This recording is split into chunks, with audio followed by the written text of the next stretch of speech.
Assalamualaikum warahmatullahi wabarakatuh. Salam sejahtera untuk kita semua. Jumpa lagi dengan saya Khairul Huda di channel Ayoles.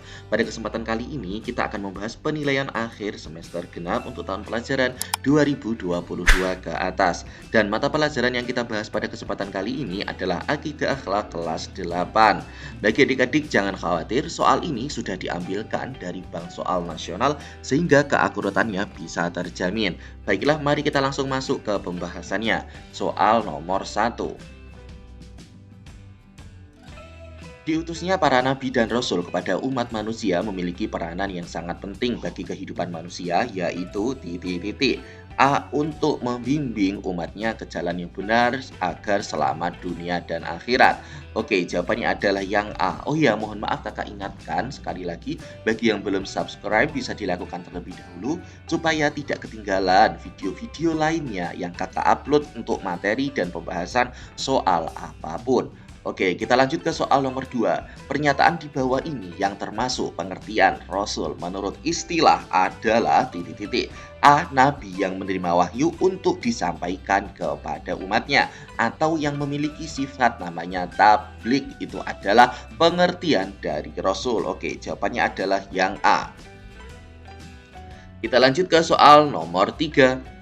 Di bawah ini nama-nama Rasul yang termasuk ulul azmi adalah A. Nabi Adam, Nabi Idris, Nabi Musa, bukan. Nabi Musa, oke. Nabi Ibrahim, Nabi Syekh, bukan. B. Nabi Nuh, Ibrahim, Musa, Isa, Nabi Muhammad SAW. Ya, B ini adalah nama dari kumpulan Rasul yang diberi julukan ataupun gelar ulul azmi. Kita lanjut ke soal nomor 4. Nabi Ibrahim mendapatkan gelar ulul azmi karena perjuangannya dalam menyebarkan agama Allah Subhanahu wa taala mendapat tantangan dari kaumnya sebagaimana berikut ini.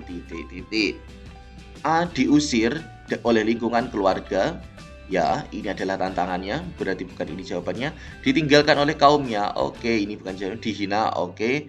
D. Diusir dari keluarga masyarakatnya sehingga terkurung dalam kobaran api yang panas demi mempertahankan keimanannya kepada Allah. Oke, jawaban yang paling tepat adalah yang D. Kita lanjut ke soal nomor 5. Pengertian husnudzon menurut istilah adalah A. Bersikap rendah hati. Bukan ya.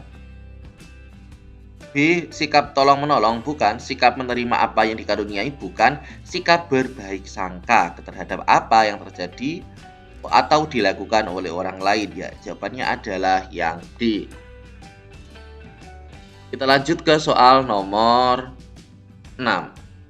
Apabila kita sedang menerima cobaan hidup yang sangat berat, kita harus meyakini bahwa di balik musibah pasti ada hikmahnya, karena Allah Subhanahu wa taala yang Maha mengetahui hal yang terbaik untuk hamba-hambanya. Sikap ini adalah contoh perilaku A. Tawadhu, B. ta'awun, C. tasamu, ataupun D. husnudzon. Ya, jawabannya adalah yang A. Tawadhu.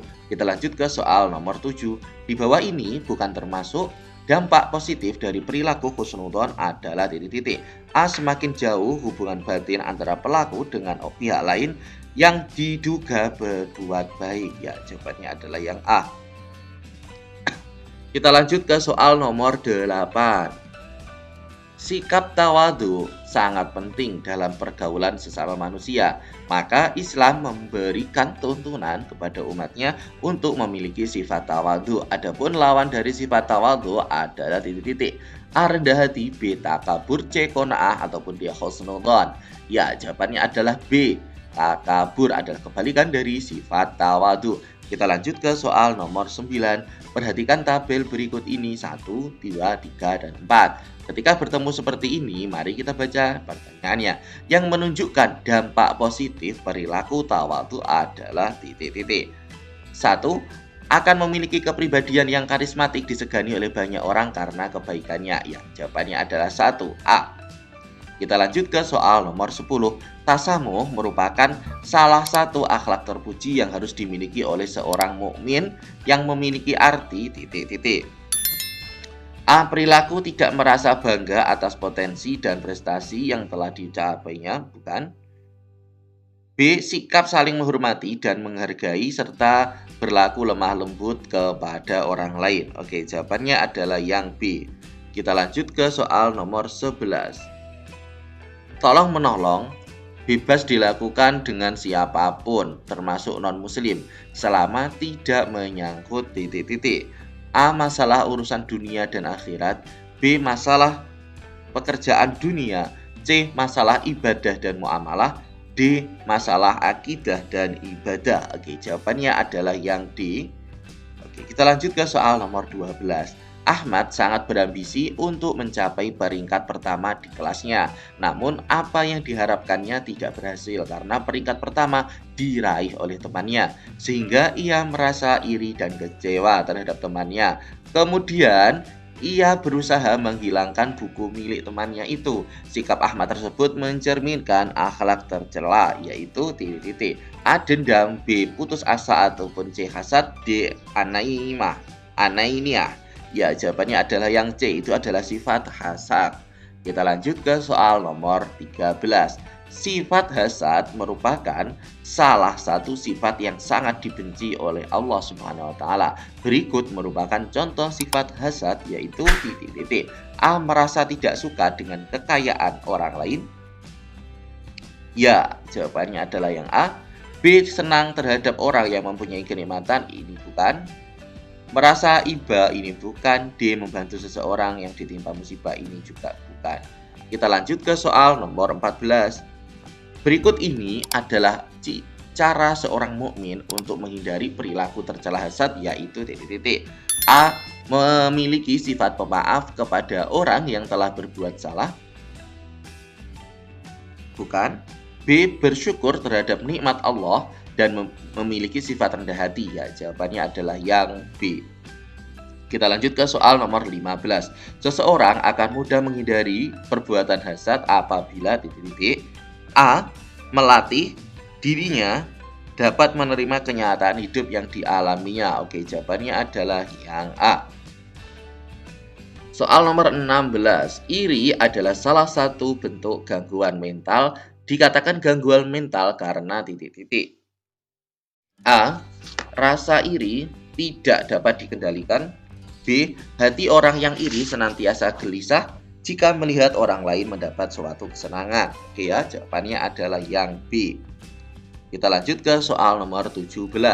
Setiap perbuatan buruk pasti berdampak negatif. Adapun di bawah ini yang tidak termasuk dampak perbuatan hasad adalah titik-titik. A. Tercela terhadap pandangan Allah. Ya, ini adalah dampak negatifnya ya. Ini yang tidak atau yang kecuali. Berarti satu bukan.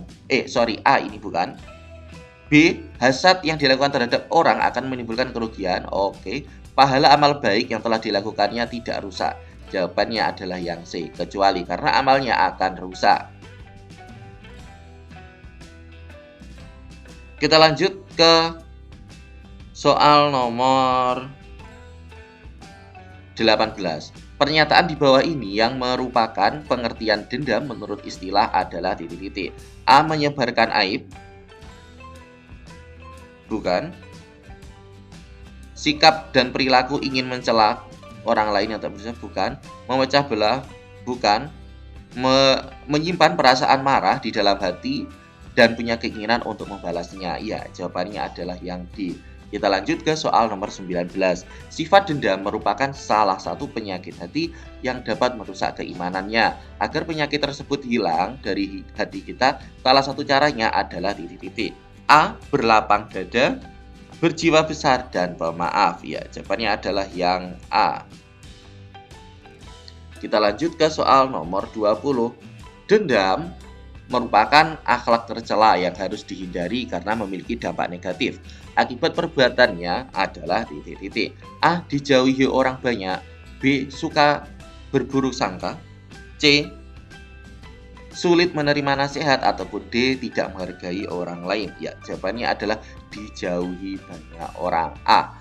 Baiklah adik-adik, terima kasih telah menyimak dan menyaksikan video part pertama soal nomor 1 sampai soal nomor 20. Bagi adik-adik yang menginginkan pembahasan soal lainnya, silahkan tulis di kolom komentar serta Bagi adik-adik yang belum subscribe, bisa di-subscribe terlebih dahulu dan di-share ke teman-temannya supaya lebih banyak teman yang mendapatkan manfaat dari video kali ini. Baiklah kakak akhiri akhir kalam. Assalamualaikum warahmatullahi wabarakatuh.